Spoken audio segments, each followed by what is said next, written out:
रुपया लगातार गिर रहा है। ऐसे में सवाल उठना लाजमी है कि आखिर रुपए की ये हालत कैसे हुई। इसका सबसे बड़ा कारण डॉलर का मजबूत होना है। 2008 के मंदी के बाद अमेरिका ने खुद को मजबूत करने के लिए बाजार में करीब 2 खरब डॉलर डाले। ये आग भारत, चीन समेत कई देशों में लगी। अब अमेरिका बाजार से अपने पैसे खींचने की बात कर रहा है, जिसके चलते डॉलर का भाव तो बढ़ा है, लेकिन भारत, दक्षिण अफ्रीका और ब्राजील जैसे देशों की मुद्रा गिर रही है।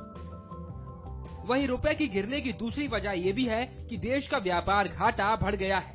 देश का आयात बढ़ गया है, जबकि निर्यात बिल्कुल घट चुका है, जिसके चलते देश में डॉलर कम आ रहा है। तीसरी वजह यह है कि निवेश की हालत भी ठीक नहीं है।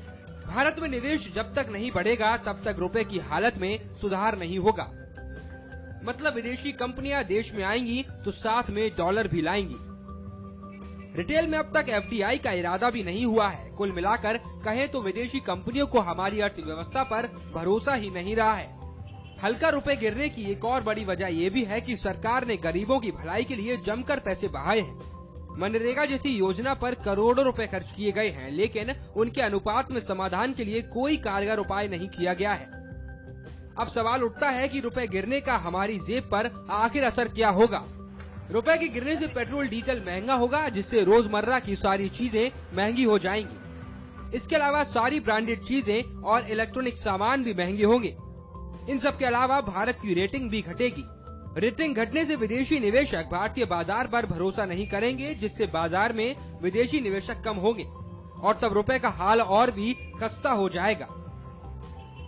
इन सब के बीच सवाल उठता है कि रुपए संभलेगा कैसे। रुपया को संभालने के लिए डॉलर का इंतजाम करना होगा, जिसके लिए भारतीय अर्थव्यवस्था को विदेशी निवेशकों के लायक बनाना होगा। आयात को कम करना होगा, सोने के आयात पर लगाम लगानी होगी और निर्यात बढ़ानी होगी।